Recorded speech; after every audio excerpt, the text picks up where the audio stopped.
سلام تانا ببزلنكم ويوصحكم كورات تخاتاتلتنا لومي استسمع محزني زخونه حبريتا كاب ليبيا او لعلي سساي سلستي سدتنياتات مالتون تغارن ايرتران زخونو مرشنتي اغاطيمو እናተባሃለዩ ካብዚአቶም ድማ በህይወቶም ዝተረፉ ክልተ ሰባት ዘቃልዑ ወዚ ሚስጥር እንትኸውን እዞም ሰባት እዚኦም ድማ ማለትውን እዞም ልዕሊ ስሳይ ሰለስተይ ተረሽኖም ዘለው ኤርትራን ተጋርን ዝሓዙ እንትኾኑ በአብዛሓ ድማ ኤርትራውያን ከም ዝርከብዎም እዮም ሓበሬታ እናወፀ ዝርከብ ዘሎ ማለት እዩ ባርከስ ካብዚ ብዝተበገሰ ናብ ስድራውን ዝበጽሐ መርዳእተሎ ባርከስ ምስ እዚ ተተሓሒዙ እቶም ሰባት እንመን ከመይ ንዝብል ዝርዝራቱ ናባኹም ከነብሊና ብተወሳኺ ድማ ብዛዕባቲ ኣብዚ ቅነዚ ኣዘራራብ ዛዕባ ጉዳይ ኮይኑ ዝቐነየ ጉዳይ ሃና ማለትውን ሃና ብህይወት ሃላ ሃና ሞይታ እናተባሃለት ንልዕሊ ኣዋርሕ ዝወሰደ ክርክር ሎሚ ብዛዕባ ሃናውን ዝተቃልዐ ሚስጥር ኣሎ እዚ ሚስጥር እዚ ድማ ቅድሚ ክልተ መዓልቲ ብዝተፈላለየ ማሕበራዊ ሚድያ እናተነገረ ከም ዝነበረ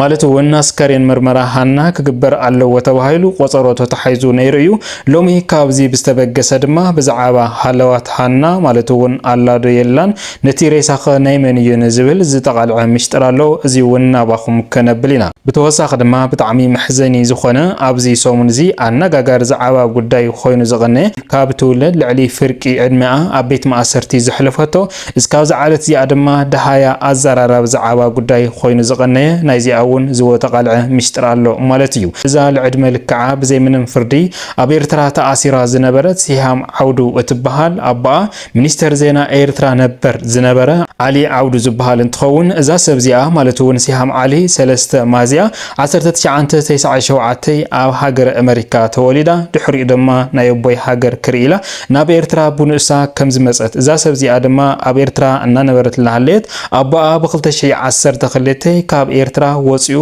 ምስ ህግደፍ ብዝነበሮ ዘይምስምዕማዕ ናይ ዘይምቕባል ስርዓት ናብ ኣውስትራልያ ዕቁባ ሓቲቱ እዛ ሰብ እዚኣ እምበኣርከስ ካብ ኤርትራ ወፂኣ ናብ ሱዳን ክትምልጥ በቶም ሓይልታት ኤርትራ ተታሓይዛ እስካብ ዝዓለት እዚኣ ድማ ተኣሲራ ልዕሊ 29 ዕድመ ዘቁፀረት እንትኸውን ነገር ግን ኣብዚ ቅነዚ ብዛዕባ እዚኣ እናተዘዋወረ ዝቐነየ ጽሑፍ ኣሎ ማለት እውን ብዛዕባ ሰብ እዚኣ ድማ ሎሚ ዝተቃልዐ ሚስጥር ኣሎ ብህይወት ኣላደ የላን ንዝብል ዝርዝሩ እውን እናወፀ ይርከብ ማለት እዩ እዚ እውን ናባኹም ከነብሊና ነዚ ቻነልና እዚ ሓድሽ ተዳእኹንኩም ሳብስክራይብ ናወልኩም አባላትና ድማ ላይክ ሼር ናወልኩም መደባትና ስካብ መወዳእታ ሓቢርኩም ናጹ ፈለማ ናብቲ መሕዘኒ ዝኾነ ሓበሬታ እናተሰምዐ ዝርከብ ዘሎ ካብ ሊብያ ማለት እውን ልዕሊ 63 ዝኾኑ ስደተኛታት ተረሽኖም ከም ዘለዎ እዩ ሓበሬታ እናወፀ ዝርከብ ካብቶም ዝተረሸኑ ድማ ክልተ ዝተረፉ እንትኾኑ እዞም ክልተ ዝተረፉ እውን ሓደ ኤርትራዊ ሓንቲ ድማ ትግራወይቲ ምዃኑ እዩ ተሓቢሩ ዘሎ ማለት እዩ እዞም ሰባት እዚኦም ንልዕሊ ዓመታት ማለት እውን ኣብ ሊብያ ተኣሲሮም ዝጸንሑ እንትኾኑ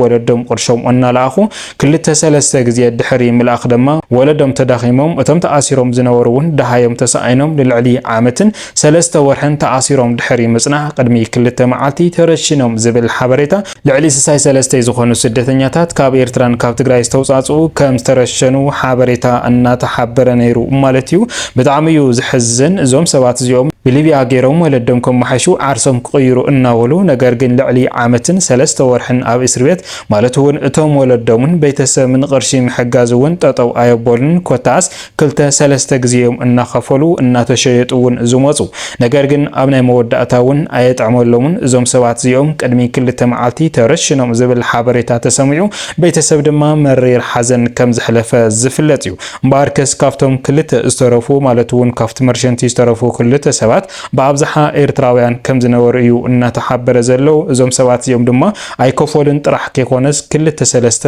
እናኸፈሉ ከም ዝመፁ ኮታስ ክውስኹ እዮም ተባሂሎም እስካብ ዝዓለት እዚኣ ካብ ሓደ ደላሊ ናብ ሓደ ደላሊ እናተሸጡ ዝጸንሑ ኣብዚ ክልተ መዓልቲ እዚ ድማ ረሽኖሞም ዘለው ማለት እዩ እዚ ድማ መሪር ሓዘን ነቶም ስድራ ኣጋጢሙ ይርከብ ማለት እዩ ብጣዕሚ እዩ ዝሕዝን ኣብዚ ነመሓላልፎ መልእኽቲ ብጣዕሚ እዩ ዝሕዝን ማለት እዩ ክቡራት ሰማዕትና ብተወሳኺ ድማ ብዛዕባቲ ኣዘራራብ ዛዕባ ጉዳይ ፈጢሩ ዝቐነየ ጉዳይ ሃና ማለት እውን ብህይወት ኣላ ብህይወት የላን እናተባሃለ እናከራኸረ ዝቐነየ ዛዕባ እንትኸውን እዛ ሰብ እዚኣ ማለት እውን ኣዶ ሓደ ቆልዓ ዝኾነት ቅድሚ ሓደ ዓመት ስደ ስዑዲ ዓረብ ኮይና ማለት እውን ከተማ ጅዳ ተጠቃሚት ማሕበራዊ ሚድያ ዝነበረትን ዝተፈላለዩ መልእኽቲ መሓላለፍ ድሕሪ ምጽናሕ እዛ ሰብ እዚኣ ግን ብዘይ ሕጊ ሕጋዊ ስለ ዝኸደት ሕጋዊ ወረቐት ንመሓዚላ ድማ ናብ ራጉእ ንኽትመለስ እያ በቶም ደለልቲ ተኣዚዛ እምበኣርከስ እዛ ሰብ እዚኣ ኣዶ ሓደ ቆልዓ ዝኾነት ኣብ መገዲ ደኺማ ሞይታ ዝብል ናብ ማሕበራዊ ሚድያ ድሕሪ ምቅላ ኣብዚ ወርሒ እዚ ድማ እዛ ሰብ እዚኣ ብሂወት ከም ዘላ እዩ ተሓቢሩ ነይሩ ማለት እዩ። ካብዚ ብዝተበገሰ ድማ ንዓኣ ካብቶም ዝሓዙ ሓደ ካብ ትግራይ ዝኾነ ተኽላይ ወዲ ውቕሮ እንትኸውን እዚ ደላል እዚ ድማ ቅድሚኡ እውን ኣብ ብዙሓት ደቂ ኣንስትዮ ብዙሕ ዓመፅ ዝፍፅም ዝነበረ ምዃኑ ተረጋጊፁ ካብዚ ብዝተበገሰን በቲ ቅድሚ ሕዚ እናሰርሖ ዝመፀ ስራሓቱ እውን ተኽላይ ኣብዛ ሰብ እዚኣ ጭካነ ክፍፅም ክኽእል እዩ ተባሂሉ እምበኣርከስ ሃና ብሂወት ከም ዘላ እዩ ክርክር እናተፈጠረ ቀኒዩ። ቅድሚ 2 መዓልቲ ግን ኣስከሬን ምርመራ ንኽግበር እዩ ተኣዚዙ ነይሩ። እዚ ኣስከሬን ምርመራ ድማ በቲ ሎሚ ወፂ ዘሎ ሓበሬታ ማለት እውን ቅድሚ 3 መዓልቲ ነቲ ኣስከሬን ምርመራ እቲ ወፃኢ ገንዘብ ድማ ካብ ማሕበራዊ ሚድያ ንኽዋፃእ እዩ ተሓቢሩ ነይሩ። እቲ ተኽላይ ዝበሃል ግን ኣብዚ ግዜ ነዚ ኣድራሹ ኣጥፊኡ ደሃዩ እውን ተሰኣዩ እናተባሃለ እዩ። እምበኣርከስ እቲ ተመርመረ ኣስከሬን እውን ናይ ሃና ከም ዘይኮነ እዩ ሎሚ ተረጋጊፁ ዘሎ ማለት እዩ። ክቡራት ሰማዕትና ብጣዕሚ እዩ ዝሕዝን። እዛ ሰብ እዚኣ ብሂወት ከም ዘላ ሎሚ ተረጋጊፅሎ ማለት እውን እቲ ናይ ሃና ኣስከሬን እናበሉ ብዝሕዝን መልክዑ ብቪድዮ እናዘርግሑ ነቶም ወለዲ እውን 2-3 ግዜ ሓዘኖም እናርአዩ ዝነበሩ እሞ ድማ ኣስከሬን ዝኣክል 1 ዓመት 2 ዓመት ዘቁፀረ ኣስከሬን እዚ ናይ ሃና እዩ እናተባሃለ መልክዑን ቅርጹን ዘይፍለጥ ኣስከሬን ነቶም ወለዲ እውን ልቢ ብዝነክእ መልክዑ ብቪድዮ ዘርጊሖም እናርአዎም ድሕሪ ምቕናይ ኣብ ዝተፈላለዩ ማሕበራዊ ሚድያ ተጠቀምቲ ዝኾኑ ከምነ ኣሞራ ሰማይ ወይ ድማ ኣሌክስ ድማ ብዝገበርዎ ምንቕቓሕ እዚ ኣስከሬን እዚ ክምርመር እንተደኣ ናይ ሃና ኮይኑ ንዓርፍ ወለዲ እውን ክዓርፉ ብዝብል ዘለዓልዎ ሓሳብ እቲ ኣስከሬን ተመርሚሩ ድማ እቲ ኣስከሬን እዚ ናይ ሃና ከም ዘይኮነ ሎሚ ተረጋጊፁሎ ሃና ብሂወት ከም ዘላ ድማ ሎሚ ተሓቢሩሎ ማለት እዩ። እዚ ጽቡቕ ዜና እኳ እንተኾነ ነገር ግን እስካብ ዝዓለት እዚኣ ደሃይ ሃና እውን ኣይተሰምዐን ዘሎ እቲ ብዛዕባ ንኣ ዝጥርጠር ዝነበረ ተኽላይ እውን ኣብ ዝዓለት እዚኣ ተሰኣይኑ ዝብል ሓበሬታ እናተሰምዐ ይርከብ ማለት እዩ። ክቡራት ሰማዕትና ናብቲ ካልኣይ ሓበሬታና ክነብለኩም ድማ ብዛዕባ እቲ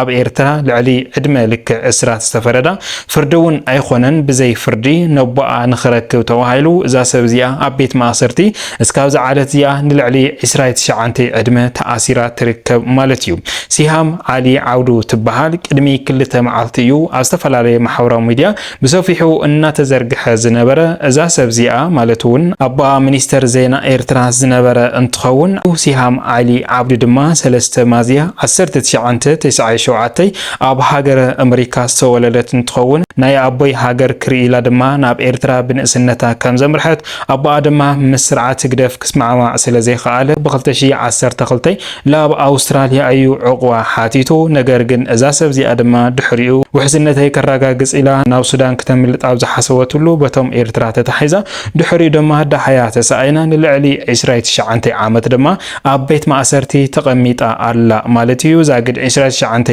ዓመት ተቑፂራላ እምበኣርከስ ድሕሪ እቲ ጽሑፍ እዚ ዝወፅእ ሓበሬታ ኣሎ። እዚ ሓበሬታ እዚ ድማ ብዛዕባ እዛ ሲሃም ዓሊ ዓውዱ ዝበሃል እንትኸውን ኣብ ዝተፈላለዩ ማሕበራዊ ሚድያ እስካብ ዝዓለት እዚኣ ተኣሲራ ከም ዘላ እዩ ሓበሬታ እናወፀ ዝርከብ። ነገር ግን ብዝሕዝን መልክዑ እዛ ሲሃም ዓሊ ዓውዱ ትበሃል ቅድሚ 1 ዓመት ስርዓት ህግደፍ ከም ዝረሸና እዩ ሓበሬታ እናወፀ ዝርከብ ማለት እዩ። ስርዓት ህግደፍ ንወላዲኣ ንምርካብ ክብል እዩ እዚ ነገር እዚ ዝገብሮ ዘሎ ኣበሳ ዘይብላ ቆልዓ ድማ መርሸንቲ ኣጋጢምዋ ኣሎ ንልዕሊ 28 ዓመት ድሕሪ እስራት እናወፀ ዝርከብ ሓበሬታ ተረሽና ከም ዘላ እዩ ምሽጥራት እናተቃልዐ ዝርከብ ዘሎ ማለት እዩ። ክቡራት ሰማዕትና ሎሚ ዝወልናዮም ዝርዝር ሓበሬታና እዚኦም ይመስሉ ነይሮም። እስካብ መወዳእታ ሓቢርኩም ናፀናሕኩም ካብ ልቢ እናመስገና ኣብ ዝቕፅል መደባትና እስካብ ንራኸብ ሰላም ሰናይ ፀንሕቲ ይግበረልኩም። ሰላምታይ ንዓኹም።